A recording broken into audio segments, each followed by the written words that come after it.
നമസ്കാരം. പേജ് 3യിലേക്ക് സ്വാഗതം.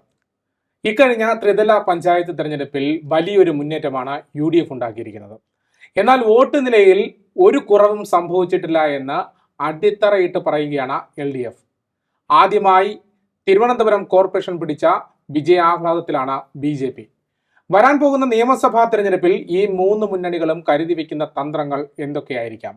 ഈ മൂന്ന് മുന്നണികളെയും കാത്തിരിക്കുന്ന ദുർഘടങ്ങളായ പ്രയാസങ്ങൾ എന്തൊക്കെയായിരിക്കാം? ഇന്ന് ഈ വിഷയമാണ് പേജ് 3 ചർച്ച ചെയ്യുന്നത്. നമ്മൾ ചേരുന്നത് അമ്മുവും ഗ്രീഷ്മയാണ്. നമസ്കാരം. ഈ ഒരു അവസരത്തിൽ ഏറ്റവും കൂടുതൽ പേർ ചർച്ചയാക്കിയത് തിരുവനന്തപുരം കോർപ്പറേഷനാണ്. അമ്മു, ആ തിരുവനന്തപുരം കോർപ്പറേഷനിൽ കഴിഞ്ഞ 45 വർഷമായി വന്ന ആ ഒരു ഭരണം അത് BJP കൈയടക്കുമെന്ന് അവർ ആദ്യമേ പ്രഖ്യാപിച്ചിരുന്നു. അവർ അതിപ്പോൾ നേടിയെടുത്തിരിക്കുകയാണ്. ഇങ്ങനെയുള്ളൊരു സാഹചര്യത്തിൽ സാധാരണ ഒരു അവലോകനം വിശകലനമൊക്കെ വരാറുണ്ട്. CPM-ൻ്റെ ഭാഗത്തു നിന്ന് ഒരു പഠനമൊക്കെ നടത്താറുണ്ട് അവരെല്ലാം കൂടിയിരുന്ന്. അത്തരത്തിലൊരു പഠനമൊക്കെ ഇപ്പോൾ നമ്മൾ കണ്ടതാണ്. തിരുവനന്തപുരം കോർപ്പറേഷനിൽ LDF പരാജയപ്പെട്ടുവെങ്കിലും വോട്ട് വിഹിതത്തിൽ കുറവൊന്നും ഉണ്ടായില്ല എന്നാണ് MV ഗോവിന്ദൻ പറഞ്ഞിരിക്കുന്നത്. പക്ഷേ പരാജയം തന്നെയല്ലേ? LDF-ൻ്റെ മുമ്പിൽ ഇനി എന്താണ് മാർഗം എന്നുള്ളതാണ് ചോദ്യം. ഇതിൽ പ്രധാനപ്പെട്ട കാര്യം പരാജയം സംഭവിച്ചു എന്നുള്ളത് സത്യം തന്നെയാണ്. കേരളത്തിൽ മുഴുവൻ പരാജയം നേരിട്ടതിലും LDF-ന് ഏറ്റവും കൂടുതൽ ആഘാതമുണ്ടാക്കിയ പരാജയമാണ് കോർപ്പറേഷൻ NDA പിടിച്ചു എന്നുള്ളത്. കാര്യം അതൊട്ടും പ്രതീക്ഷിച്ചില്ല എന്ന് പറയാൻ പറ്റില്ല. LDF പ്രതീക്ഷിച്ചോ എന്ന് നമുക്കറിയില്ല. പക്ഷെ അവർ പറയുന്ന അവർ പ്രതീക്ഷിച്ചിട്ടില്ല, അപ്രതീക്ഷിതമായിരുന്നു എന്ന് തന്നെയാണ് MV ഗോവിന്ദൻ ആദ്യം തൊട്ടേ പറയുന്നത് ഈ പരാജയത്തെ. പിന്നെ നമ്മൾ നോക്കിക്കഴിഞ്ഞാൽ വോട്ട് ശതമാനം ഇപ്പം MV ഗോവിന്ദൻ ഒരു വലിയ കണക്കൊക്കെ ഫേസ്ബുക്കിൽ വഴിയൊക്കെ പുറത്ത് വിടുന്നുണ്ട്. പക്ഷെ അതൊക്കെ എത്ര ആധികാരികമാണെന്ന് നമുക്കറിയില്ല. നമ്മൾ ചിലപ്പോൾ അത് പഠിക്കേണ്ടിയിരിക്കുന്നു, അവരും അത് പഠിക്കേണ്ടിയിരിക്കുന്ന ഒരു കാര്യമാണ്. പല മാധ്യമങ്ങളും പല കണക്കുകളും പറയുന്നുണ്ട്. പക്ഷെ നോക്കിക്കഴിഞ്ഞാൽ NDAക്ക് വലിയൊരു മുന്നേറ്റം കേരളത്തിൽ ആകമാനം ഉണ്ടായിട്ടില്ല എന്ന് MV ഗോവിന്ദൻ പറയുന്നുണ്ട്. അത് സത്യം തന്നെയാണ്, നമുക്ക് മോശം പറയാൻ സാധിക്കില്ല. അത് നമ്മൾ നോക്കിക്കഴിഞ്ഞാലും ഇപ്പോൾ എല്ലാവരും തദ്ദേശ തിരഞ്ഞെടുപ്പ് ഫലം വന്നു കഴിഞ്ഞിട്ട് നമ്മൾ നോക്കുന്നത് അടുത്ത നിയമസഭ മണ്ഡലങ്ങളിൽ എങ്ങനെയാണ് ഓരോ മുന്നണിയും മുന്നേറ്റം നടത്തി എന്നുള്ളൊരു പൊതു പഠനങ്ങളൊക്കെ ഇവിടെ ഇപ്പോൾ വന്നു കഴിഞ്ഞു. എല്ലാവരും ചർച്ച ചെയ്യുന്നുണ്ട്. അതിൻ്റെ പ്രത്യേകിച്ച് പറയുന്നുണ്ട് UDF-നാണ് വൻ നേട്ടം ഉണ്ടായിരിക്കുന്നത്. നമ്മളിപ്പം നോക്കിക്കഴിഞ്ഞാൽ അടുത്ത നിയമസഭാ മണ്ഡലങ്ങളിൽ 80 അടുത്ത് UDF-ന് കൃത്യമായ ഭൂരിപക്ഷം വന്നിട്ടുണ്ട് ഈ തദ്ദേശ തെരഞ്ഞെടുപ്പ്. അത് കഴിഞ്ഞിട്ട് LDF-ൻ്റെ കണക്ക് വരുമ്പോൾ 58 മണ്ഡലങ്ങളിലായിട്ട് അവർ ഒതുങ്ങിപ്പോയിട്ടുണ്ട്. NDAക്ക് 2 മണ്ഡലങ്ങളാണ് ഉള്ളത്. അതും തിരുവനന്തപുരത്തുള്ള 2 മണ്ഡലങ്ങൾ, നേമവും വഴുതക്കാടും മാത്രമാണ് അവർക്ക് മുന്നേറ്റം ഉണ്ടാക്കാൻ സാധിച്ചിട്ടുള്ളത്. NDAക്ക് കണക്ക് നോക്കുമ്പോൾ തൃശ്ശൂരിൽ അവർ ഉദ്ദേശിച്ച പോലുള്ളൊരു വിജയം NDAക്ക് ലഭിച്ചിട്ടില്ല.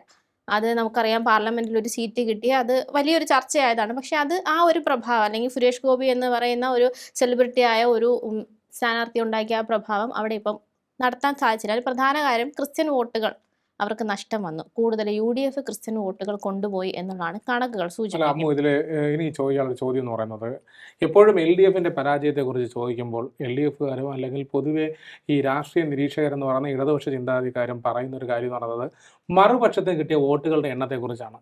തൃശ്ശൂരിൽ NDA വിജയിച്ചില്ല, സുരേഷ് ഗോപി ഇമ്പാക്റ്റ് ഉണ്ടാക്കിയില്ല എന്ന് പറയുന്നതിന് പകരം തൃശ്ശൂരിൽ എങ്ങനെയാണ് LDF-ന് തിരിച്ചടി നേരിട്ടെന്നുള്ള ചോദ്യത്തിന് ഉത്തരം കൊടുക്കുകയല്ലേ നേതാക്കൾ? തൃശ്ശൂരിലെന്നല്ല, LDF-ന് ഞാൻ കൃത്യമായിട്ടത് പറഞ്ഞു കഴിഞ്ഞാൽ അതിൽ പ്രധാനപ്പെട്ട ഒരു സംഭവമുണ്ട്. UDF മുന്നേറ്റം നടത്തിയ ഒരുപാട് മണ്ഡലങ്ങളുണ്ട്.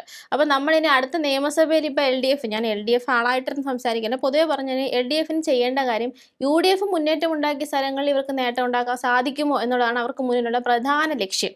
ഇനി പറഞ്ഞു കഴിഞ്ഞാൽ നമുക്ക് നോക്കിക്കഴിഞ്ഞാൽ മനസ്സിലാവുന്ന ഒരു കാര്യം, ഈ മലപ്പുറം, വയനാട്, പത്തനംതിട്ട, എറണാകുളം ഇവിടെയൊക്കെ LDF സത്യം പറഞ്ഞാൽ വട്ടപൂജ്യമാണ്. അവർക്കൊരു നേട്ടം അവിടെ ഉണ്ടാക്കാൻ സാധിച്ചിട്ടില്ല. ആകെ നേട്ടം ഉണ്ടാക്കിയ സ്ഥലങ്ങൾ പറയുമ്പോൾ തിരുവനന്തപുരം, കൊല്ലം, ആലപ്പുഴ, തൃശ്ശൂർ, പാലക്കാട് ജില്ലകളിൽ മാത്രമാണ് LDF-നൊരു മേൽക്കൈ കൊടുത്തിട്ടുള്ള ജില്ലകൾ നമുക്ക് എടുക്കാൻ പറ്റുന്ന. അതേ സമയത്ത് നമ്മൾ ഇപ്പോൾ കോഴിക്കോട് കോർപ്പറേഷൻ LDF-ന് കിട്ടിയെന്ന് പറയുമ്പോഴും അതിൻ്റെ പ്രധാന പ്രശ്നം 10 മണ്ഡലങ്ങളിൽ കോഴിക്കോട് ഭൂരിപക്ഷം UDF-നാണ്. ആലോചിക്കുന്ന അവിടെ വർഷങ്ങളായിട്ടൊരു UDF-ന്നൊരു MLA അവിടെ ഇതുവരെ വന്നിട്ടില്ല. അതിന് സംഭവിക്കാം. ഇതൊക്കെ LDF-നുള്ള വെല്ലുവിളി തന്നെയാണ്. അത് നേതാക്കൾ അതിനെപ്പറ്റി കൂടെ സംസാരിക്കണം എന്നാണ് ഞാൻ പറയുന്നത്, എൻ്റെ ഒരു അഭിപ്രായം. ഇപ്പോൾ എത്ര തീവ്ര ഇടതുപക്ഷ ആൾക്കാർ, അല്ലെങ്കിൽ ഈ നമ്മൾ സൈബർ ഇടങ്ങളിൽ ഇരുന്ന് ഇടതുപക്ഷത്തിന് വേണ്ടി വാദിക്കുന്നവർക്ക് അപ്പുറത്ത് നിന്ന് നമ്മൾ നോക്കിക്കഴിഞ്ഞാൽ ഇടതുപക്ഷ മനോഭാവമുള്ള മാധ്യമപ്രവർത്തകരായാലും നിരീക്ഷകരായാലും എഴുത്തുകാരായാലും സംസാരിക്കുന്നത് എങ്ങനെ LDF തിരിച്ചു വരും, അല്ലെങ്കിൽ അവർക്ക് നേട്ടം ഉണ്ടാക്കാൻ സാധിക്കുമോ ഒരു 5 മാസത്തിൽ എന്ന് തന്നെയാണ് അവർ സംസാരിക്കുന്നത്. ആരുമല്ലാതെ തോൽവിയെ ന്യായീകരിച്ചുകൊണ്ട് സംസാരിക്കുന്ന നമുക്ക് പലയിടത്തും കാണാൻ സാധിക്കുന്നില്ല. MV ഗോവിന്ദൻ അദ്ദേഹം ഒരു പാർട്ടിക്കാരനാണ്, അദ്ദേഹം അതിൽ നിൽക്കുന്ന ആളാണ്, അദ്ദേഹം തീർച്ചയായിട്ടും തങ്ങളുടെ അവരുടെ ഭരണവിരുദ്ധ വികാരം അവർ അംഗീകരിക്കുന്നില്ല എന്നുള്ളതാണ് ഇവിടുത്തെ ഒരു അതാണ് പ്രശ്നം. പ്രശ്നം. CPI ആ സമയത്ത് അത് അംഗീകരിക്കുന്നുണ്ടെന്നുള്ളത് അതൊരു മറ്റൊരു പ്രശ്നം. അവിടെ ഇനി പ്രശ്നം വരാം. കാര്യം എന്ന് വെച്ചാൽ മുന്നണി ആണ്. അപ്പം ഇപ്പോഴും ഇപ്പം എം വി ഗോവിന്ദൻ പറയുന്നുണ്ട് അടിത്തറ ഭദ്രമാണെന്ന്. ഭദ്രമാണ് എന്നുള്ള ഒരു അഭിപ്രായം ഞാനിവിടെ പറയുന്നുണ്ട്. പക്ഷെ ശക്തമാണ്, അടിത്തറ ശക്തം തന്നെയാണ്. അതിനൊരു പ്രധാന കാര്യം ഘടകകക്ഷികൾ കൂടെ ഉണ്ട് എന്നുള്ളതാണ്. എത്രയൊക്കെ പറഞ്ഞാലും കേരള കോൺഗ്രസ് എമ്മിന് വലിയൊരു മുന്നേറ്റമൊന്നും തദ്ദേശത്തിൽ നടത്താൻ സാധിച്ചില്ലെങ്കിലും അവരുടെ വോട്ടുകൾ നിയമസഭയിൽ LDF വളരെ പ്രധാനപ്പെട്ട തന്നെയാണ്. അതേപോലെ തന്നെ CPI വളരെ പ്രധാനപ്പെട്ട അവരുടെ ഘടകകക്ഷിയാണ്. ഈ നിൽക്കുന്ന ഘടകകക്ഷികളൊക്കെ ഇനി ഒന്നിച്ചു കൊണ്ടുപോയി അടുത്ത 5 മാസത്തിലൊരു ഇലക്ഷൻ നേരിടുക എന്ന് പറയുന്നതാണ് LDFന്റെ ഏറ്റവും വലിയ വെല്ലുവിളിയാവാൻ പോകുന്ന ഒരു കാര്യം. അവിടെ അവർ ജയിച്ചാൽ മാത്രമേ ഈ അടിത്തറ ഇരിക്കുന്ന ആ ശക്തമായ അടിത്തറ അവിടെ വേണം. അത് ഭദ്രമല്ല, ശക്തമാണ്. അത് അങ്ങനെ തന്നെ ഇരുത്തണമെങ്കിൽ അത് ഇവരുടെ കൂടെ സഹായം ഉണ്ടെങ്കിൽ ഇവർക്ക് നടക്കത്തുള്ളൂ. അല്ല, ഒറ്റ ചോദ്യമാണ് ഈ ഒരു സാഹചര്യത്തിൽ. പിണറായി 3.0 എന്ന് പറയുന്നത് വളരെ ഈസിയാണ് എന്ന് കരുതിയിരുന്ന ഒരു സാഹചര്യമായിരുന്നു. ഇനി അത് ഈസി അല്ല. എന്നാണ് അമ്മ ഇനി പറയുന്നത്. അത് ഈസിയായ സാധനമല്ല എന്ന് പറഞ്ഞ് ഇത് പൂർണ്ണമായിട്ട് അവർക്ക് നഷ്ടപ്പെട്ടു എന്ന് പറയാൻ നമുക്ക് സാധിക്കില്ല. അതെന്താണ്? അതിന്റെ ഒരു പ്രധാന കാര്യം പറയാം. ഇനി ഒരു 5 മാസമാണ് ഇവരുടെ കയ്യിലുള്ളത്. നമ്മള് 5 മാസത്തിനുള്ളിൽ 5 മാസത്തിനുള്ളിൽ എനിക്ക് തോന്നുന്നു ഇന്നലെ തന്നെ പിണറായി വിജയൻ പറഞ്ഞു 2 മാസത്തിനുള്ളിൽ വികസന പ്രവർത്തനങ്ങളൊക്കെ തകുതിയായിട്ട് നടത്തണം. അതൊരു ഉപദേശം കൊടുത്താണ്. കാര്യം ഇനി സമയമില്ല അവരുടെ കയ്യിൽ. അത് ശരി തന്നെയാണ്. എൻ്റെ ഒരു അതിൽ വേറെ കാര്യങ്ങളുണ്ട്. ഈ ത്രിതല പഞ്ചായത്ത് തെരഞ്ഞെടുപ്പിന് മുമ്പായിട്ട് കുറെ വാഗ്ദാനങ്ങളും കാര്യങ്ങളെല്ലാം നൽകിയിട്ടുണ്ടായിരുന്നു. ആ വാഗ്ദാനങ്ങൾ ആ കിറ്റ് രൂപത്തിലുള്ള ഒരു വാഗ്ദാനം ഉണ്ടായിരുന്നു. ആ വാഗ്ദാനം പാലിക്കപ്പെട്ടിട്ട് അല്ലെങ്കിൽ അത് ജനങ്ങൾ ഏറ്റെടുത്തില്ല. കിറ്റ് പോലെ നടക്കില്ല എന്നുള്ള ജനത്തിന്റെ ഒരു അത് മനസ്സിലായി. ബീഹാർ മോഡൽ ഇവിടെ കൊണ്ടുവരാൻ നോക്കി. ഇലക്ഷന് മുമ്പ് ഈ ക്ഷേമ പെൻഷനൊക്കെ പ്രഖ്യാപിച്ചു. പക്ഷെ അതൊന്നും ജനം ഏറ്റെടുത്തില്ല എന്നുള്ളതാണ്. ഈ ഭരണവിരുദ്ധ വികാരം സ്വാഭാവികമായിട്ട് എല്ലാ 5 വർഷം കൂടുമ്പോഴും ഉണ്ടാകുന്ന സാധനമാണ്. നമുക്കൊരു പൊതുവായിട്ട് നമുക്ക് മനസ്സിലാവും. പാർട്ടി മുന്നണികൾ മാറി മാറി ഭരിച്ചുകൊണ്ടിരുന്ന സമയത്ത് ഈ ഒരു 10 വർഷത്തിന് ശേഷം ഇപ്പോഴാണ് അത് ഏറ്റവും കൂടുതൽ അഫക്റ്റ് ചെയ്യുന്നത് LDFനെ. കഴിഞ്ഞ തവണ അത് അവരെങ്ങനെയോ അത് ആ രീതി കിറ്റ് രാഷ്ട്രീയമൊക്കെ PR രാഷ്ട്രീയമൊക്കെ പറയുമ്പോൾ അത് വെച്ച് മൂടി വയ്ക്കാൻ ശ്രമിച്ചെങ്കിലും അത് ഇപ്പം തലപൊക്കി വന്നു എന്നുള്ളതാണ് ഈ ഒരു ഇലക്ഷനിൽ നിന്ന് നമുക്ക് മനസ്സിലാക്കാൻ സാധിക്കും. കൈവിട്ട് പോയിട്ടില്ല എന്ന് പറഞ്ഞ കണക്കുകളുടെ കൈവിട്ട് പോയിട്ടില്ല എന്ന് പറയാം. തദ്ദേശ തെരഞ്ഞെടുപ്പിന്റെ കണക്കുകൾ നമ്മൾ പറഞ്ഞു കഴിഞ്ഞാൽ UDFന് 42.93% വോട്ടാണ് ഇപ്പൊ കിട്ടിയിരിക്കുന്നത്. അത് LDFന്റെ കണക്ക് വരുമ്പോൾ 39.3%. ഇത് വലിയൊരു അന്തരമൊന്നുമല്ല. ഇവർക്ക് നികത്താൻ സാധിക്കാത്ത അന്തരമാണെന്ന് എനിക്ക് തോന്നുന്നില്ല. അതുപോലെ തന്നെ കഴിഞ്ഞ തവണ LDFന് UDFന് ഇപ്പോൾ തദ്ദേശ തെരഞ്ഞെടുപ്പിൽ LDFനേക്കാൾ 7.5 ലക്ഷം ആണ് വോട്ട് വർധന ഉണ്ടായത്. ഇതേ സമയത്ത് LDFന് കഴിഞ്ഞ കണക്കെടുക്കുമ്പോൾ അത് 5,40,40,000 ആയിരുന്നു. ഇതൊരു വലിയൊരു കണക്കാണ് നമുക്ക് പറയാൻ പറ്റില്ലേ. വാർഡുകളുടെ കണക്കെടുത്താലും എന്ന് പറയുന്ന ഒരു സാഹചര്യത്തിലേക്കും പോകാൻ കഴിയും. നിയമസഭ വരുമ്പം മാറും എന്ന കളം മാറാൻ സാധ്യതയുണ്ട്. അത് UDFന്റെ ഭാഗത്തു നിന്നും ഇനി ഉണ്ടാകുന്ന കാര്യങ്ങൾ. ഇപ്പൊ തന്നെ UDFന്റെ ജയത്തെ പറ്റി നമ്മൾ സംസാരിച്ച കഴിഞ്ഞ ദിവസം നമ്മുടെ ടോക്കിംഗ് പോയിന്റിൽ അതിഥി വന്നപ്പോഴും പറഞ്ഞതുപോലെയാണ് UDF എന്താണ് പ്രവർത്തനം നടത്തിയെന്ന് നമുക്ക് പറയാനില്ല. ഇല്ല, എന്താ പറയുക, LDFന് എന്താണ് ചെയ്തത്, അതിന് വരമ്പത്ത് കൂലി കിട്ടിയത് ആർക്കാണ്, കൊട പിടിച്ച് സഹായമായത് അത് UDFനാണ്. NDAക്ക് ഇതിൽ നേട്ടം ഉണ്ടായെന്ന് എനിക്ക് തോന്നുന്നില്ല. LDF ചെയ്തതിനൊക്കെ ഫലം കിട്ടിയത് മാത്രമാണ് UDFന് ഇവിടെ നടന്നത്. വലിയൊരു രീതിയിലൊരു പ്രതിപക്ഷം ഒന്നും UDFന്റെ ഭാഗത്തൊന്നും ഉണ്ടായിട്ടില്ല എന്നുള്ളത് ഒരു വാസ്തവമാണ്. നമ്മൾ സമ്മതിച്ചേ പറ്റും. അപ്പൊ അങ്ങനെയാണ് അമ്മ പറഞ്ഞിരുന്നത്. കൃഷ്ണ, അമ്മ പറയുന്നത് UDFന് മുന്നേറ്റം ഉണ്ടാക്കിയിട്ടുണ്ടെങ്കിൽ കൂടിയും അത് ഒരു താൽക്കാലികമായിട്ടുള്ള മുന്നേറ്റമാണ്, അത് ശാശ്വതമല്ല. ഈ നമ്പറുകളൊക്കെ മറികടക്കാൻ അടുത്ത നിയമസഭാ തെരഞ്ഞെടുപ്പിൽ LDFന് സാധിക്കുമെന്നും പിണറായി 3.0ക്ക് സാധ്യതയുണ്ട് എന്നുള്ളത് തന്നെയാണ് പറയുന്നത്. അപ്പോൾ ഈ ത്രിതല പഞ്ചായത്ത് തെരഞ്ഞെടുപ്പിലെ വിജയം ഒരു പരിപൂർണമായ വിജയമാണ് എന്ന് തന്നെ ഉറപ്പിക്കുകയാണോ? ഗ്രീഷ്മ എന്താണ് പറയുന്നത്? അങ്ങനെ എനിക്ക് തോന്നുന്നത് അത്തരത്തിലുള്ള ഒരു സാഹചര്യത്തിലേക്ക് UDF പോലും എത്തിയിട്ടില്ല. കാരണം ഇത്രയും നാളും ഉണ്ടായിരുന്ന ഒരു ആഘോഷമോ അല്ലെങ്കിൽ ഒരു അമിത ആവേശമോ UDFന്റെ ഭാഗത്ത് ഉണ്ടായിട്ടുള്ളതായിട്ട് എനിക്ക് തോന്നുന്നില്ല.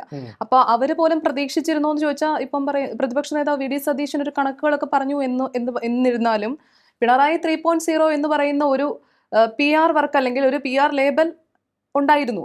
ഉണ്ടായിരുന്നത് കൊണ്ട് തന്നെ ആളുകൾ വിചാരിച്ചു വീണ്ടും പിണറായി തന്നെ ആയിരിക്കും എന്ന് വിചാരിച്ചു. പക്ഷേ അതിലും ആത്യന്തികമായി ആളുകൾ ചിന്തിക്കുന്നത് എന്താണെന്ന് മനസ്സിലാക്കാൻ പറ്റുന്ന തരത്തിലേക്ക് ഈ തെരഞ്ഞെടുപ്പ് മാറി എന്നുള്ളതാണ്. മാധ്യമങ്ങളടക്കം കോൺഗ്രസിനെ അല്ലെങ്കിൽ UDFന് വേട്ടയാടുന്ന തരത്തിലേക്ക് ഒരുപാട് കാര്യങ്ങൾ പ്രവർത്തിച്ചിരുന്നു. അമ്മു പറഞ്ഞ ഒരു കാര്യം ശരിയാണ്. LDF ചെയ്തതിനെല്ലാം ആത്യന്തികമായി നേട്ടം ഉണ്ടാക്കിയത് UDF ആണെന്ന്. അത് UDF പറഞ്ഞിട്ട് ചെയ്തതല്ല. LDFന് നേട്ടം ഉണ്ടാക്കാൻ വേണ്ടി ചെയ്ത കാര്യങ്ങളെല്ലാം UDFന് അനുകൂലമായത് ജനങ്ങൾ വിധി എഴുതിയതുകൊണ്ടാണ്.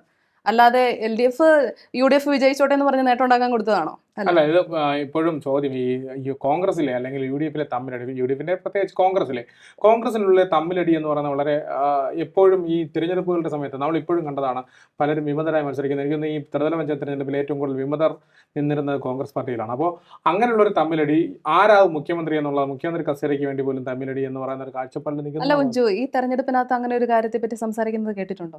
സാധാരണക്കാരായ ആളുകൾ മുഖ്യമന്ത്രി, ഞാനൊരു സംശയം ചോദിച്ചോട്ടെ, ഇപ്പം മുഖ്യമന്ത്രി സ്ഥാനാർത്ഥി, ഇപ്പം കെ ശൈലജ രണ്ടാമത് മുഖ്യമന്ത്രി ആകാനിരുന്ന സാഹചര്യം ഉണ്ടായിരുന്നു. ജനങ്ങൾ പറഞ്ഞിരുന്നെങ്കിൽ കെ ശൈലജ മുഖ്യമന്ത്രി ആകുമായിരുന്നോ? ആകുമായിരുന്നോ? അതായത് ജനങ്ങൾക്ക് താല്പര്യം ഉണ്ടായിരുന്ന ഒരാള് കെ ശൈലജയായിരുന്നു. അപ്പൊ മുഖ്യമന്ത്രി ആകേണ്ട ആള് കെ ശൈലജയാണെന്ന് ആളുകൾ പറഞ്ഞാൽ മുഖ്യമന്ത്രി ആകുമോ? ഇല്ല. സ്വാഭാവികമായിട്ടപ്പം യു ഡി എഫിലേക്ക് വരുമ്പോൾ ഇപ്പം കെ.സി. വേണുഗോപാൽ ആയിക്കോട്ടെ, അല്ലെങ്കിൽ വി ഡി സതീശൻ ആയിക്കോട്ടെ, രമേശ് ചെന്നിത്തല ആയിക്കോട്ടെ, സണ്ണി ജോസഫ് ആയിക്കോട്ടെ, ആര് വരണമെന്ന് ആളുകൾക്ക് തീരുമാനിക്കാൻ പറ്റുമോ? അല്ല, ഇവിടെ ആളുകളല്ല തീരുമാനിക്കുന്നത്, നേതാക്കൾ തന്നെയാണ് തീരുമാനിക്കുന്നത്. അല്ല, നേതാക്കൾ അങ്ങനെ പറഞ്ഞിട്ടില്ല. അതായത് ആ കാര്യത്തെ പറ്റി ഇപ്പൊ സംസാരിക്കേണ്ട, അത് ഈ ഹൈക്കമാൻഡ് പോലും അത്തരത്തിലൊരാളെ കൊണ്ടുവരാതെ തെരഞ്ഞെടുപ്പിനെ അഭിമുഖീകരിക്കണമെന്ന്. അതിപ്പോ ആര് മുഖ്യമന്ത്രി ആയാലും എന്താണ് പ്രശ്നം? അവര് ഭരിക്കുന്നത് നോക്കിയിട്ട് വിലയിരുത്തിയാൽ പോരെ? നമുക്കതല്ല പ്രശ്നം. ഇവിടെ തമ്മിലടി നടക്കുമോ എന്നുള്ളതാണ്. ഇവിടെ തമ്മിലടിക്കുന്ന ജനങ്ങളെ ബാധിക്കുന്ന വിഷയമല്ലല്ലോ, അത് അവരുടെ പാർട്ടിക്കുള്ളിൽ ഉണ്ടാകുന്ന ഒരു പ്രശ്നമല്ലേ? തമ്മിലടി ഉണ്ടാകുമ്പോഴുള്ള ഉണ്ടാകുന്ന ഒരു സാഹചര്യം അത് സാധാരണക്കാരായ ജനങ്ങൾ ഏത് തരത്തിലാണ് ബാധിക്കുന്നത്? കഴിഞ്ഞ തവണ നിയമസഭാ ഇലക്ഷന് മുന്നിലെ ഉണ്ടായ കുറെ സംഭവ വികാസങ്ങളുണ്ട് ഞാൻ കോൺഗ്രസിന്റെ ചോദിച്ചത്, ഇടയിൽ. ഞാൻ സാധാരണക്കാരായ ആളുകളെ അല്ല, ഒരു കോൺഗ്രസിൽ യൂണിറ്റി ഉണ്ടാകുന്ന എന്ന് മുഖ്യമന്ത്രി പറയുന്നത് സ്ഥാനാർത്ഥിയെ ഒരു ചൊല്ലിയുള്ള important തർക്കം factor എങ്ങനെയാണ് ആണ്. ബാധിക്കുന്നത്? എപ്പോഴും ഒരു രാഷ്ട്രീയ പാർട്ടിക്കിടയിൽ അല്ല, യൂണിറ്റി ഗ്രീഷ്മയുടെ ഉണ്ടായിരിക്കും. ചോദ്യം വളരെ പ്രസക്തമാണ്. ഗ്രീഷ്മ ആ ചോദ്യം ചോദിക്കുന്നത് അത് വീണ്ടും ആവർത്തിക്കുന്നുണ്ട്. അതിനുള്ളൊരു ഉത്തരമാണ് അമ്മു നൽകേണ്ടത്. അതായത് ഇപ്പം ആര് മുഖ്യമന്ത്രിയായാലും മുഖ്യമന്ത്രി സ്ഥാനത്തെ ചൊല്ലി നേതാക്കന്മാർ തമ്മിൽ തല്ലിയെന്നിരിക്കട്ടെ, അങ്ങനെയാണെങ്കിൽ പോലും ആ ഒരു വിഷയം സാധാരണക്കാരായ ജനങ്ങളെ എങ്ങനെയാണ് ബാധിക്കുന്നത്? ഇവിടെ സാധാരണക്കാരായ ജനങ്ങൾക്ക് വേണ്ട അടിസ്ഥാന സൗകര്യങ്ങൾ അത് വർദ്ധിപ്പിക്കേണ്ട ഒരു സർക്കാർ ഇവിടെ ഇരിക്കുമ്പോൾ മുഖ്യമന്ത്രി സ്ഥാനത്തെ ചൊല്ലി യു ഡി എഫ് തർക്കമാണെന്ന് പറയുന്നത് എങ്ങനെയാണ് ഇലക്ഷനെ ബാധിക്കുക? ഇലക്ഷനെ എന്നല്ല, ഒരു സാധാരണക്കാരായ ജനങ്ങളെ ബാധിക്കുക. ഇപ്പൊ സാധാരണക്കാരായ ജനങ്ങളെ സംബന്ധിച്ചിടത്തോളം പിണറായി വിജയൻ മുഖ്യമന്ത്രിയാണെന്ന് താല്പര്യമില്ല. സാധാരണക്കാരെ ബാധിക്കില്ല, ശരി തന്നെയാണ്. പക്ഷെ അത് ബാധിക്കുന്ന എവിടെയാണ്? വോട്ട് എങ്ങനെ ബാധിക്കും എന്നുള്ളതാണ് പ്രശ്നം.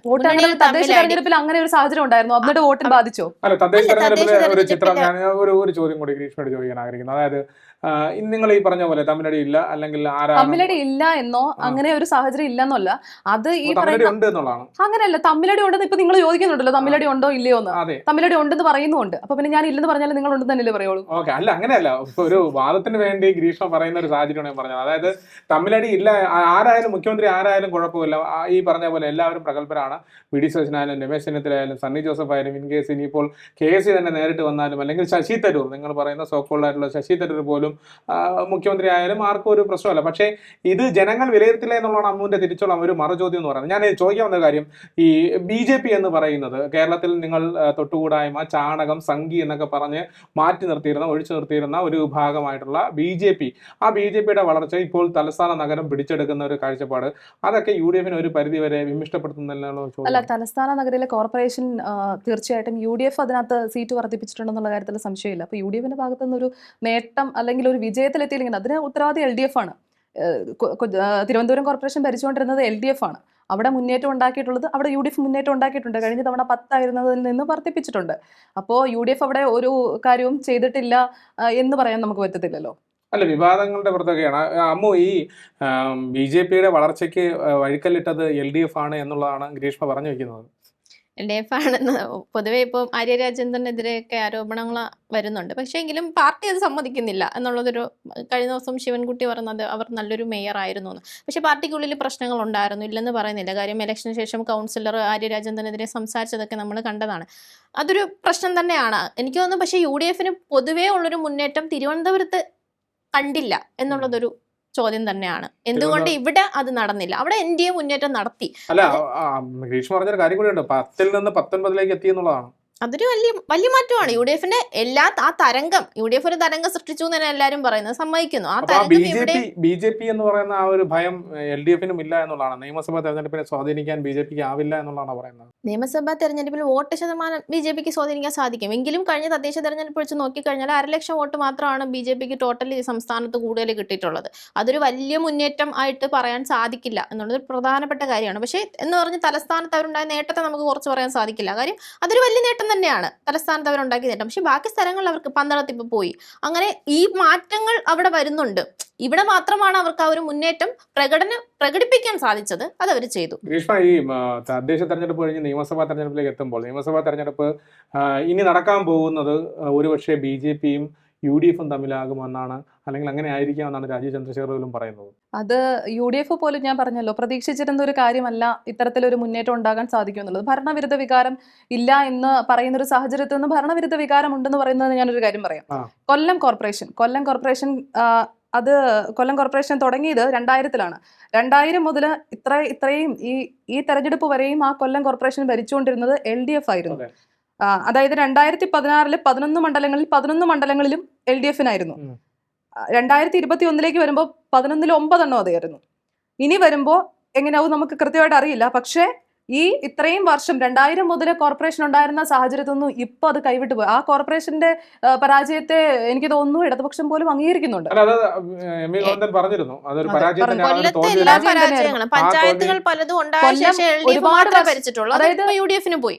LDF-ന്റെ കോട്ടയം എന്ന് പറയുന്ന ഒരു സ്ഥലമാണ് കൊല്ലം. കണ്ണൂരല്ല ശരിക്കും പറഞ്ഞ കോട്ടയം എന്ന് പറയുന്നത്, അത് ഒരു കൊല്ലമായിരുന്നു. ആ സ്ഥലം പോലും UDF-ലേക്ക് വന്നു എന്ന് പറഞ്ഞാൽ UDF ഈ പറയുന്ന പോലെ നിയമസഭാ തെരഞ്ഞെടുപ്പിന് ഒരു പ്രതീക്ഷ വെക്കാം എന്ന് പറയുന്ന സാഹചര്യത്തിൽ മാത്രമേ ഉള്ളൂ.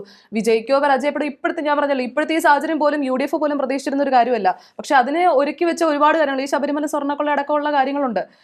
അത് പോയിന്റ് ഔട്ട് ചെയ്യുന്ന സാധാരണക്കാരായ ആളുകൾ ഇതൊക്കെ കണ്ടുകൊണ്ടിരിക്കുകയല്ലേ. ഈ പറയുന്ന രാഹുൽ മാങ്കൂട്ടത്തിൽ ഉൾപ്പെടെയുള്ള ആളുകൾ ആ വിഷയങ്ങളെല്ലാം ഏത് തരത്തിലാണ് മാധ്യമങ്ങൾ ഉൾപ്പെടെയുള്ള ആളുകൾ കത്തിച്ചു നിർത്തിയത്, അല്ലെങ്കിൽ അതെങ്ങനെയാണ്, വിഷയമില്ലെന്നല്ല ഞാൻ പറയുന്നത്, ഉണ്ടായിരുന്നപ്പോഴും അതെങ്ങനെയാണ് അതിനെങ്ങനെയാണ് ഇപ്പൊ അന്ന് ഞാൻ പറഞ്ഞു എന്താണ് ഈ തെരഞ്ഞെടുപ്പ് കഴിയുമ്പോൾ ഈ വിഷയങ്ങളൊക്കെ ഉണ്ടാവും. ഈ വിഷയങ്ങൾ പകുതി വിഷയങ്ങൾ ഇപ്പൊ ഇല്ല. അല്ല, രാഹുൽ മാങ്കൂട്ടത്തിൽ വിഷയം ഒരു നെഗറ്റീവ് ഇമ്പാക്ട് ആയിട്ട് ബാധിച്ചിട്ടേ ഇല്ല എന്നാണ് പറയുന്നത്. ബാധിച്ചിരുന്നെങ്കിൽ രാഹുൽ മാങ്കൂട്ടത്തിൽ വോട്ട് ചെയ്ത കുന്നത്തൂർമേട് പഞ്ചായത്ത് പോലും UDF-നാണ്. അപ്പോ ബാധിച്ചിരുന്നുവെങ്കിൽ പരാജയം തികഞ്ഞ പാർട്ടി ഗ്രാമമായിട്ടുള്ള ഇടമല്ലായിരുന്നു. UDF-ന്റെ ഒരു കുത്തക വാർഡ് കൂടിയല്ലായിരുന്നു അത്. സ്വാഭാവികമായിട്ടും അങ്ങനെ ഒരു UDF-ന്റേതാണെങ്കിലും അപ്പൊ UDF-നോട് അഭിപ്രായ വ്യത്യാസം ഉണ്ടെങ്കിൽ UDF പരാജയപ്പെടണ്ടേ? അങ്ങനെ ഒരു ഇമ്പാക്ട് ഉണ്ടായിട്ടില്ല ഈ രാഹുൽ മാങ്കൂട്ടത്തിൽ വിഷയം എന്ന് പറയുന്നത്. അവിടെ ഒരു എല്ലാ വിഷയങ്ങളും ഒഴുകിപ്പോയി എന്ന് തന്നെയാണ് മനസ്സിലായത്. ഈ പാരഡി ഗാനം വളരെയധികം ഇമ്പാക്ട് വളരെ ഇമ്പാക്ട് ഉണ്ടായി. കേസ് ഒരു പാരഡി ഗാനം ഉണ്ടാക്കിയതിൽ CPM-ന് ഇത്രയും അസഹിഷ്ണുത എന്തിനാണ് എന്നുള്ളൊരു ചോദ്യമാണ് ഉയരുന്നത്. അങ്ങനെയാണെന്നുണ്ടെങ്കിൽ ഈ പാരഡി ഗാനം, അതായത് ഇത് ഒരു വളരെ പ്രസിദ്ധമായിട്ടുള്ള പണ്ടേ മുതൽ നമ്മൾ കേൾക്കുന്ന ഒരു ഭക്തിഗാനമാണ്. ഇതിന്റെ ഒരു പാരഡി എനിക്ക് തോന്നുന്നു ആദ്യമായി ഞാൻ കേൾക്കുന്നത് കലാഭവൻ വേദിയിൽ പാട്ടുന്നതാണ് അതിന്റെ ഒരു പാരഡി ഗാനമാണ്. അപ്പോൾ അങ്ങനെയാണെങ്കിൽ മരണപ്പെട്ടു പോയ കലാഭവനിക്കെതിരെയും കേസെടുക്കും എന്നുള്ളൊരു ചോദ്യമാണുള്ളത്. ഇത് വർഗീയതയാണെന്ന് പറഞ്ഞ് കേസെടുത്തു, വർഗീയ പരാമർശം എന്താ പറഞ്ഞിട്ടാണല്ലോ കേസെടുത്തത്. അത് വളരെ അത്രയും ഇതായിട്ട് താഴേണ്ട കാര്യം പാർട്ടി അതിനെ അത്ര കണ്ട് അംഗീകരിക്കുന്നില്ലെന്ന് തോന്നുന്നു. ഈ ആളുകൾ ഉണ്ടാക്കുന്നതിനപ്പുറത്തേക്ക് CPM അതിനകത്തൊരു നെഗറ്റീവ് കൂടി മനസ്സിലാക്കുന്നുണ്ട്. ഞാനൊരു ട്രോള് കണ്ടതാണ്. ഇപ്പം അങ്ങനെ കേസെടുക്കാനാണെങ്കിൽ ഒരു ട്രെയിൻ നിറച്ചുള്ള ആളുകൾ അല്ലെ ഇപ്പൊ കുറെ മാറ്റങ്ങൾ ഇപ്പൊ മുഖ്യമന്ത്രിയുടെ ഭാഗത്തുനിന്ന് ഉണ്ടാവും, നമ്മൾ പ്രതീക്ഷിക്കാം. കാര്യം ഇനിയിപ്പോ 5 മാസമല്ലേ ഉള്ളൂ. ഇപ്പൊ കഴിഞ്ഞ ദിവസം IFFK ഭാഗമായിട്ട് സിനിമകൾ നിരോധിച്ചപ്പോൾ അദ്ദേഹം വളരെ കൃത്യമായിട്ട് ഞാൻ കത്രിക വെക്കില്ല, ഇവിടെ പ്രദർശിപ്പിക്കും എന്നൊക്കെ പറഞ്ഞു. അതുപോലെ തന്നെ ഇപ്പം നമ്മുടെ മഹാത്മാഗാന്ധി ഇതിന്റെ ഭേദഗതി, തൊഴിലുറപ്പിന്റെ ഭേദഗതി വന്നപ്പോൾ അതിനെതിരെയൊക്കെ സംസാരിക്കുന്നുണ്ട്. ഇനിയിപ്പോ വരും, ഇനി കൃത്യമായിട്ട് മറ്റേ തിരിച്ചു പറയുക, അല്ലെങ്കിൽ അവരെ എന്താണെന്നുള്ളത് വർഗീയതാണ്, അങ്ങനെ പ്രീണനം എന്നൊക്കെ ഇനി പറഞ്ഞു തുടങ്ങുമായിരിക്കും എന്നതൊരു ഏറ്റില്ല. അത് മറ്റൊരു കാര്യം. അല്ല, അതിനി ഞാൻ ഈ BJP-യുടെ കാര്യം ചോദിക്കാൻ കാരണം എന്ന് പറയാം, കഴിഞ്ഞ തവണ നമ്മൾ പറഞ്ഞാണ് നേമത്ത് രാജീവ് ചന്ദ്രശേഖർ മത്സരിക്കുമെന്ന് പറഞ്ഞപ്പോൾ പലരും മൂക്കത്ത് വിരളിക്കുന്ന ഒരു സാഹചര്യം ഉണ്ടായിരുന്നു. തലസ്ഥാന നഗരത്തിലെ ഒരു മണ്ഡലം അങ്ങനെ പെട്ടെന്ന് പിടിച്ചെടുക്കാൻ കഴിയുമെന്നുള്ള ചോദ്യമൊക്കെ ആയിരുന്നു പലപ്പോഴും പലരായിട്ട് ഉന്നയിച്ചത്. അപ്പോൾ എനിക്കും നിങ്ങൾ പറഞ്ഞ പോലെ കുറച്ച് കണക്കുകൾ തന്നെയാണ് എനിക്കും പറയാനുള്ളത്. അതിൽ വട്ടിയൂർക്കാവ് മണ്ഡലത്തിൽ 11 വാർഡുകളിൽ ആണ് BJP വിജയം നേടിയിട്ടുള്ളത്. ഈ വട്ടിയൂർക്കാവ് എന്ന് പറയുന്നത് എന്താണ് നമ്മുടെ MLA ബ്രോ അല്ലെങ്കിൽ മേയർ ബ്രോ എന്നൊക്കെ പറഞ്ഞ് പ്രശാന്തിൻ്റെ സ്വന്തം സ്ഥലമാണ്. അങ്ങനെയുള്ള ഒരിടത്ത് ഒരു വിജയം നേടാനായി BJPക്ക് സാധിച്ചിട്ടുണ്ടോ എന്നുള്ളത് ഏറ്റവും പ്രധാനപ്പെട്ട കാര്യം. മറ്റൊന്ന്, അവിടെ UDF 10 സീറ്റുകളിലാണ് വിജയം നേടിയതെന്നുള്ളതാണ്. ഈ 3 വാർഡുകളിൽ മാത്രമാണ്, വട്ടിയൂർക്കാവിൽ നിങ്ങൾ ശ്രദ്ധിക്കണം, 3 വാർഡുകളിൽ മാത്രമാണ് LDF-ന് വിജയിക്കാൻ പറ്റിയത്. അപ്പോൾ അത് ഒരു വലിയ ഒരു വിലങ്ങുതടിയായി LDF-ന് മുന്നിൽ നിൽക്കുന്നു വട്ടിയൂർക്കാവ് എന്ന് പറയുന്നത്. ഇനി മന്ത്രി V ശിവൻകുട്ടി ആവർത്തിച്ച് പറയുന്ന ഒരു കാര്യമുണ്ട്, താമര വിരിയിക്കില്ല, കേരളത്തിൽ താമര വിരിയിക്കില്ല. കാരണം കഴിഞ്ഞ അവിടെ ഉണ്ടായിരുന്ന താമര അത് വെള്ളത്തിൽ പിടിച്ച് മുക്കിയത് ഞാനാണ് എന്നുള്ള തരത്തിലുള്ള പരാമർശങ്ങളൊക്കെ ശിവൻകുട്ടി തന്നെ വീണ്ടും നിൽക്കുന്ന സാഹചര്യമാണെങ്കിലും ഈ ത്രിതല പഞ്ചായത്ത് തെരഞ്ഞെടുപ്പിൽ വട്ടിയൂർക്കാവ് കഴിഞ്ഞാൽ നമ്മൾ നിയമ മണ്ഡലത്തിലേക്ക് എത്തുമ്പോൾ 15 വാർഡുകളാണ് BJPക്ക് ലഭിച്ചിരിക്കുന്നത് എന്നുള്ളതാണ്. നേമം നിയോജക മണ്ഡലത്തിലെ 15 വാർഡുകൾ BJP കരസ്ഥമാക്കിയിരിക്കുകയാണ്. അത് മാത്രമല്ല അവിടെ LDFന് 5ലേക്ക് ഒതുങ്ങേണ്ടി വന്നു എന്നുള്ളതാണ്. അപ്പോൾ BJPയെ അവസാനിപ്പിക്കും, BJPയുടെ താമര വില വിരിയില്ല എന്ന് പറയുന്ന ശിവൻകുട്ടി മനസ്സിലാക്കേണ്ട കാര്യം, താൻ പ്രതിനിധാനം ചെയ്യുന്ന ആ ഒരു ഇടത്തിൽ പോലും അദ്ദേഹത്തിന് അത് ആ അടിയൊഴുക്ക് BJPക്ക് ലഭിക്കുന്ന വോട്ടുകൾ പിടിച്ചു നിർത്താൻ കഴിഞ്ഞില്ല എന്ന് പറയുന്നതാണ് ആ ഭരണപരാജയം എന്ന് പറയുന്നത്. അതുകൊണ്ടാണ് ഞാൻ നേരത്തെ തുടക്കത്തിൽ അമ്മൂനോട് ഈ ചോദ്യങ്ങളെല്ലാം ചോദിക്കുന്നതിൻ്റെ അടിസ്ഥാനം അത് തന്നെയായിരുന്നു. ഭരണവിരുദ്ധ വികാരം എന്ന് പറയുന്നത് അലയടിച്ചിട്ടുണ്ടോ ഇല്ലേ എന്നുള്ളത്. ഭരണവിരുദ്ധ വികാരം എന്ന് പറയുന്നത് അലയടിച്ചു എന്നുള്ളതിൻ്റെ ഏറ്റവും വലിയ തെളിവാണ് ഈ 2 മണ്ഡലങ്ങളിൽ നമ്മൾ കാണാൻ കഴിയുന്നത്. ഇനി എം ഗോവിന്ദൻ പറഞ്ഞ കുറെ കണക്കുകളുണ്ട്. തുടക്കത്തിൽ അമ്മ തന്നെ പറഞ്ഞു ഈ കണക്കുകളിലെ വിശ്വാസ്യത എങ്ങനെയാണ് പരിശോധിക്കുന്നത്. കാരണം അദ്ദേഹത്തിന്റെ സംസാരം നമ്മൾ പലപ്പോഴായി കേട്ടിട്ടുള്ളതാണ്. അദ്ദേഹം ഈ വൈരുദ്ധ്യാത്മിക ഭൗതികവാദം എന്ന് പറയുന്ന തരത്തിലേക്കുള്ള ഒരു സംസാരം, ഒരു രീതിയൊക്കെയാണ്. കാരണം ആർക്ക് മനസ്സിലാവരുത്, താൻ പറയുന്നത് എന്താണെന്ന് ആർക്ക് മനസ്സിലാവരുത്. മാധ്യമപ്രവർത്തകർ വീണ്ടും ചോദിക്കുകയും ചെയ്യരുത്. കാരണം മാധ്യമപ്രവർത്തകർ ചോദിച്ചു കഴിഞ്ഞാൽ മനസ്സിലായില്ല എന്നുള്ളതാണ്. ബാക്കി ആരും മിണ്ടാതിരിക്കുമ്പോഴത്തേക്ക് അതെ സ്വാഭാവികം ആ എഴുതിയിട്ടിരിക്കുന്നത് വായിക്കുമ്പോഴും നമുക്കത് വളരെ ശ്രമകരമായിട്ടാണ് വായിക്കാനുള്ളത്. ഞാൻ സൂചിപ്പിക്കാൻ വന്ന ഒരു കാര്യം എന്ന് പറയുന്നത് ഈ BJPയുടെ മുന്നേറ്റം എന്ന് പറയുന്നത് അത് വളരെ എടുത്തു പറയേണ്ട ഒരു കാര്യം തന്നെയാണ്. അത് ഈ തിരുവനന്തപുരം കോർപ്പറേഷനിലുള്ള വിജയം എന്ന് പറയുന്നത്, ആ വിജയത്തെ BJP വലിയ കാര്യമായി കാണുന്നത് അതുകൊണ്ട് തന്നെയാണ്. ഇപ്പോൾ തൃശ്ശൂർ കോർപ്പറേഷൻ എന്തുകൊണ്ട് പിടിച്ചില്ല, അല്ലെങ്കിൽ പന്തളം മുനിസിപ്പാലിറ്റി എന്തുകൊണ്ട് നിങ്ങൾ പിടിക്കുന്നില്ല, അല്ലെങ്കിൽ BJPക്ക് എന്തുകൊണ്ട് കരസ്ഥമാക്കാൻ സാധിച്ചില്ല എന്ന് വെച്ച് കഴിഞ്ഞാൽ അവിടെ ഉണ്ടാക്കിയ ഒരു ഇമ്പാക്റ്റ് എന്ന് പറയുന്നത് അത്രയും അധികമായിരുന്നു. പക്ഷേ മാറാത്തത് മാറും എന്ന് പറയുന്ന രാജീവ് ചന്ദ്രശേഖറിന്റെ ഒരു രീതി ഉണ്ടായിരുന്നു, അല്ലെങ്കിൽ ഒരു ആഹ്വാനം ഉണ്ടായിരുന്നു. ആ ആഹ്വാനത്തെ കൃത്യമായി ഏറ്റെടുത്തുകൊണ്ട് തന്നെയായിരുന്നു ഓരോ പ്രവർത്തകരും മുന്നോട്ട് പോയത്, ഓരോ സ്ഥാനാർത്ഥികളും മുന്നോട്ട് പോയത്. ഞാൻ നേരത്തെ പലതവണ സൂചിപ്പിച്ചതാണ്, മുട്ടടയിലെ കോൺഗ്രസിന്റെ സ്ഥാനാർത്ഥിയെ ഈ ലോകം മുഴുവൻ ഓടി നടന്ന് പരിചയപ്പെടുത്തിയത് LDFകാരാണ്. കാരണം അങ്ങനെ ഒരു സ്ഥാനാർത്ഥിയാണ് നിൽക്കുന്നുണ്ടെന്നും അയോഗ്യയാക്കണമെന്നും പറഞ്ഞുകൊണ്ട് ആദ്യമേ തന്നെ വലിയൊരു വിഷയം ഉണ്ടാക്കി മാറ്റിയത് ഈ LDFകാർ തന്നെയാണ്. അവർ ആ വിജയം ഒന്ന് അലച്ചു 40 വർഷമായിട്ട് കൈയിരിക്കുന്ന ഒരു വാർഡിനെ കൊണ്ട് കൊടുത്തിരിക്കുകയാണ്. അത്തരത്തിൽ പലയിടങ്ങളിലും ഒരു ഭരണവിരുദ്ധ വികാരവും എന്താണ് ജയിച്ചു കഴിഞ്ഞാലും ചീത്തവിളി, തോറ്റു കഴിഞ്ഞാലും ചീത്തവിളി. കഴിഞ്ഞ ദിവസം ഫേസ്ബുക്കിൽ കണ്ട ഒരു വാചകമാണത്. അതായത് പരാജയപ്പെട്ട ഒരു 4-5 പ്രവർത്തകർ ചേർന്ന് തെരുവിലൂടെ ഇറങ്ങി പച്ച തെറി വിളിക്കുകയാണ് തോപ്പിച്ചതിന്. തോറ്റന്റെ ദേഷ്യത്തിൽ വീടുകൾ കയറി ഇറങ്ങി കഴിഞ്ഞ ദിവസം 6 പ്രതികളെ അറസ്റ്റ് ചെയ്തിട്ടുണ്ട്. എല്ലാ സാധന സാമഗ്രികളും തല്ലി തകർത്ത് വടിവാള് വീശുകയാണ്. ഇവരെങ്ങനെ ജയിപ്പിച്ചുള്ള അവസ്ഥ എന്താണെന്നാണ് ജനങ്ങൾ ചോദിക്കുന്നത്. അതിന്റെ താഴെ വന്ന കമന്റുകളാണിത്.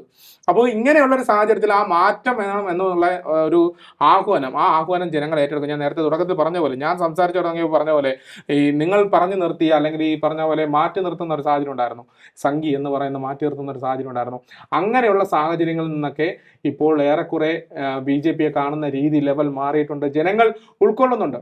അതായത് രാജീവ് ചന്ദ്രശേഖർ പറഞ്ഞൊരു കാര്യം ഉണ്ടായിരുന്നു, നിങ്ങൾ ഈ കോർപ്പറേഷന്റെ ഭരണം ഞങ്ങൾക്ക് തരൂ, BJPക്ക് തരൂ, 45 ദിവസത്തിനുള്ളിൽ ഭരണം ഏറ്റെടുത്ത് 45 ദിവസത്തിനുള്ളിൽ ഞങ്ങൾ നിങ്ങളുടെ മുന്നിലേക്ക് ഇന്ത്യയുടെ പ്രധാനമന്ത്രി ശ്രീ നരേന്ദ്രമോദിയെ ഇവിടെ എത്തിക്കും. വികസന രേഖ അദ്ദേഹം നേരിട്ട് പറയും. നന്ദി തിരുവനന്തപുരം എന്ന് അദ്ദേഹം ഇട്ടത് വെറുതെ അല്ല, ട്വീറ്റ് ചെയ്തത് വെറുതെ അല്ല. നരേന്ദ്രമോദിക്ക് വ്യക്തമായ കാഴ്ചപ്പാടാണ്. ഇനി ഏറ്റവും പ്രധാനപ്പെട്ട മറ്റൊരു കാര്യം, ഇവിടെ അമിത്ഷാ നമ്മൾ നോക്കിയ എല്ലാ സംസ്ഥാനങ്ങളിലും അമിത്ഷാ സംസാരിക്കുമ്പോൾ നമ്മൾ കാണാറുണ്ട്, അദ്ദേഹം വെച്ച് പുലർത്തുന്ന ഒരു രീതിയുണ്ട്. അദ്ദേഹം പറയാറുണ്ട് ഈ സംസ്ഥാനത്ത് നമ്മളൊരു വേരോട്ടം ഉണ്ടാക്കും, അല്ലെങ്കിൽ ഒരു മുന്നേറ്റം ഉണ്ടാക്കും എന്ന് പറയുന്ന ഒരു സാഹചര്യം ഉണ്ടാകും. ആ സാഹചര്യം തന്നെയാണ് ഇവിടെ പറഞ്ഞത്. അത്ഭുതങ്ങൾ സൃഷ്ടിക്കുമെന്നാണ് പറഞ്ഞത്. കേരളത്തിൽ അത്ഭുതങ്ങൾ സൃഷ്ടിക്കുമെന്ന് പറഞ്ഞു. അങ്ങനെ അത്ഭുതങ്ങൾ സൃഷ്ടിക്കുമെന്ന് പറയുമ്പോൾ ഇവിടെ പലരും പറഞ്ഞു അത് നടക്കില്ല, കേരളമാണ്, ഇത് കേരളമാണ്, ഇവിടെ മതപരമായി ചിന്തിക്കുന്ന, ഇത് മതേതരമായിട്ട് ചിന്തിക്കുന്ന ഒരു ഇടമാണ്, ഇവിടെ BJPക്ക് ഇടമില്ല എന്ന് പറഞ്ഞു. കോർപ്പറേഷൻ കയ്യിൽ നിന്ന് പോയപ്പോഴേ അങ്കലാപ്പ് തുടങ്ങി. ഇനി പലയിടങ്ങളിലും കാണാനുള്ള ഒരു കാഴ്ച എന്ന് പറയുന്നത് എനിക്ക് വളരെ രസകരമായിട്ട് തോന്നിയതാണ്. ഇവിടെ UDF വേണ്ട, അല്ലെങ്കിൽ കോൺഗ്രസ് വളരെ എതിർത്ത് നിന്ന ഒരു സാഹചര്യത്തിൽ കോൺഗ്രസിനെ ഇവിടെ നിന്ന് ഉന്മൂലനം ചെയ്യണമെന്ന് പറഞ്ഞിരുന്ന CPMകാർ തന്നെ കോൺഗ്രസും CPMും ചേർന്ന് ഒരു സ്വതന്ത്രനെ കൂടെ കൂട്ടുപിടിച്ച് എങ്ങനെ ഭരിക്കാം, BJP എങ്ങനെ ഒഴിവാക്കാം എന്ന് പറയുന്ന ചിന്ത പലയിടങ്ങളിലും, മുനിസിപ്പാലിറ്റികളിലും വാർഡുകളിലും പഞ്ചായത്തുകളിലും കാണാറുണ്ട്. അതുപോലെ തിരുവനന്തപുരം കോർപ്പറേഷനിൽ പോലും അത്തരമൊരു നീക്കം നടക്കുമോ എന്നുള്ളൊരു ചോദ്യമുണ്ട്. കാരണം ഇനി ഒരിടത്ത് കൂടി ഒരു തിരഞ്ഞെടുപ്പ് നടക്കാറുണ്ട്, വിഴിഞ്ഞം വാർഡിൽ കൂടി നടക്കാനുണ്ട്. അവിടുത്തെ തിരഞ്ഞെടുപ്പ് ഫലം കൂടി വന്നതിന് ശേഷം ഒരു വലിയ അട്ടിമറിക്കാണോ ശ്രമം നടക്കുന്നത് എന്നുള്ള ചോദ്യം പോലും ഉയരുന്നുണ്ട്. അപ്പോൾ BJP എന്ന് പറയുന്ന ആ വലിയ ശക്തിയെ രാജീവ് ചന്ദ്രശേഖർ ഒരു പക്ഷേ നിയമത്ത് മത്സരിക്കുകയാണെങ്കിൽ വിജയിക്കുമോ ഇല്ലയോ എന്നുള്ളൊരു ചോദ്യം ഇപ്പോഴുണ്ട്. നഗരപ്രദേശങ്ങളിൽ BJP ഉണ്ടാക്കിയ ഒരു മുന്നേറ്റമുണ്ട്. ആ മുന്നേറ്റം വളരെ വലുത് തന്നെയാണ്. ടെക്നോക്രാറ്റുകൾക്കിടയിൽ, വിദ്യാസമ്പന്നരായ ആൾക്കാർക്കിടയിൽ, യുവാക്കൾക്കിടയിൽ BJP ഇപ്പോൾ ഒരു വലിയ മാറ്റം ഉണ്ടാക്കിയിട്ടുണ്ട്. BJPക്ക് വോട്ട് കൊടുത്താൽ ഉപയോഗമുണ്ട് എന്ന് പറയുന്നൊരു തോന്നൽ ഉണ്ടാക്കിയിരിക്കുന്നുണ്ട്. നരേന്ദ്രമോദിയുടെ പ്ലാനിങ്ങുകളും നരേന്ദ്രമോദിയുടെ പ്രവർത്തനങ്ങളെല്ലാം കേരളത്തിൽ ഉണ്ടാകും, അത് വികസന പ്രവർത്തനങ്ങൾ കേരളത്തിൽ സഫലമാണെങ്കിൽ BJP വരണം എന്ന് പറയുന്നൊരു തോന്നൽ ആൾക്കാരുടെ ഇടയിലേക്ക് ഉണ്ടാക്കാൻ BJPക്ക് സാധിച്ചു എന്നുള്ളതാണ്. അതാണ് ഇവിടുത്തെ ഈ ഭരണ പരാജയം എന്ന് പറയുന്നത്. UDF അത് എങ്ങനെ മറികടക്കും എന്നുള്ളതാണ് ഏറ്റവും പ്രധാനപ്പെട്ട കാര്യം. അങ്ങനെ മറികടക്കാൻ കഴിയുമോ എന്നുള്ളതാണ് ഗ്രീഷ്മയോടുള്ള എൻ്റെ ഏറ്റവും പ്രധാനപ്പെട്ട ഒരു ചോദ്യം. അല്ല, ഇപ്പം ഈ കോർപ്പറേഷനിൽ ഒരു മുന്നേറ്റം ഉണ്ടാക്കാൻ പറ്റി എന്നുള്ളത് സത്യം തന്നെയാണ്. പക്ഷേ ഉണ്ടായിരുന്ന പലതും പോയിട്ടുണ്ടെന്നുള്ളത് യാഥാർത്ഥ്യത്തിലേക്ക് കുഞ്ചു എത്രത്തോളം എത്തിയിട്ടുണ്ടെന്ന് എനിക്ക് മനസ്സിലാകുന്നില്ല. അതായത് കയ്യിലുണ്ടായിരുന്ന കുറേ സാധനങ്ങൾ പോയി. അപ്പം തിരുവനന്തപുരം കോർപ്പറേഷനിൽ രണ്ടാമത് നിന്നിരുന്നത് BJP തന്നെയാണ്. സ്വാഭാവികമായിട്ടും അവർക്ക് വോട്ട് വർധനം ഉണ്ടായി കഴിയുമ്പം BJP ആണ് ഒന്നാമത് എത്തുക. ഇവിടെ UDFന് ഒരു നേട്ടം ഉണ്ടാക്കാൻ സാധിച്ചിട്ടുണ്ട്. അപ്പോൾ BJP വലിയ മുന്നേറ്റം ഉണ്ട്. BJPയുടെ കയ്യിലിടുന്ന ഒരു പഞ്ചായത്തിൽ പോലും BJPക്ക് 26 പഞ്ചായത്തുകളാണ് BJPക്ക് ഉള്ളത്. ഒരു ബ്ലോക്ക് അല്ലെങ്കിൽ ഒരു ജില്ലാ പഞ്ചായത്തിൽ ഒരാൾ പോലും ഇല്ല. അങ്ങനത്തെ ഒരു സാഹചര്യം കൂടി ഉണ്ട്. അപ്പോൾ നേട്ടം ഉണ്ടാക്കിയിട്ടുണ്ടോ എന്ന് ചോദിച്ചു കഴിയുമ്പോൾ കണക്കുകളുടെ അടിസ്ഥാനത്തിൽ പറയുമ്പോൾ നേട്ടം ഉണ്ടാക്കിയിട്ടില്ല എന്ന് തന്നെയാണ്. കോർപ്പറേഷൻ പിന്നെ ഈ കിട്ടിയിട്ടുള്ളത് സത്യം തന്നെയാണ്. തലസ്ഥാനത്തെ കോർപ്പറേഷന്റെ കണക്ക് നമ്മൾ പറഞ്ഞാലും BJPക്ക് നേട്ടം ഉണ്ടായിട്ടുണ്ട്, അതില്ലാന്ന് പറയുന്നില്ല. പക്ഷെ അവിടെയും ക്രിസ്ത്യൻ പരീക്ഷണമൊക്കെ പരാജയപ്പെട്ടൊരു സാഹചര്യമുണ്ട്. ഇപ്പൊ നാലാഞ്ചിറ, പാളയം, പാണ്ടിക്കടവ് മേഖലകളിലൊക്കെ നടത്തിയ കുറെ പരീക്ഷണങ്ങൾ അതൊക്കെ പരാജയപ്പെട്ടു. തൃശ്ശൂർ BJP വലിയ തൃശ്ശൂര് പരാജയം. വൻ പരാജയമാണ്. അവർക്ക് മെയിൻ ആയിട്ടുള്ള എല്ലാ സ്ഥലങ്ങളിലും ഒന്നും കിട്ടിയിട്ടില്ല. അത് പറയുന്നുണ്ട്. ആകെ ഇവർക്ക് PC ജോർജിനെ നിർത്തിയ അദ്ദേഹത്തിന്റെ മണ്ഡലങ്ങളിൽ കുറച്ച് സ്ഥലം മാത്രമാണ് BJPക്ക് അവർക്ക് ഇതായിട്ട് വോട്ട് കിട്ടിയിട്ടുള്ളത്. അതും കുറച്ച് സ്ഥലങ്ങൾ മാത്രമാണ്. അതുകൊണ്ട് അവരെ പരീക്ഷണങ്ങളൊക്കെ എല്ലാം ചെയ്യിക്കുന്നുണ്ടെന്നൊന്നും 2026 നിയമസഭാ തെരഞ്ഞെടുപ്പിൽ BJP വലിയ നേട്ടം ഉണ്ടാക്കുമെന്ന് ചോദിച്ചു കഴിഞ്ഞാൽ വലിയ നേട്ടം ഉണ്ടാക്കാൻ ഇല്ല. എനിക്ക് തോന്നുന്നു ഭരണവിരുദ്ധ വികാരത്തിന് നേട്ടം ഉണ്ടാക്കാൻ പോകുന്ന UDF തന്നെയാണ്. കാരണം വിജയ സാധ്യതയുള്ള പറ്റില്ല.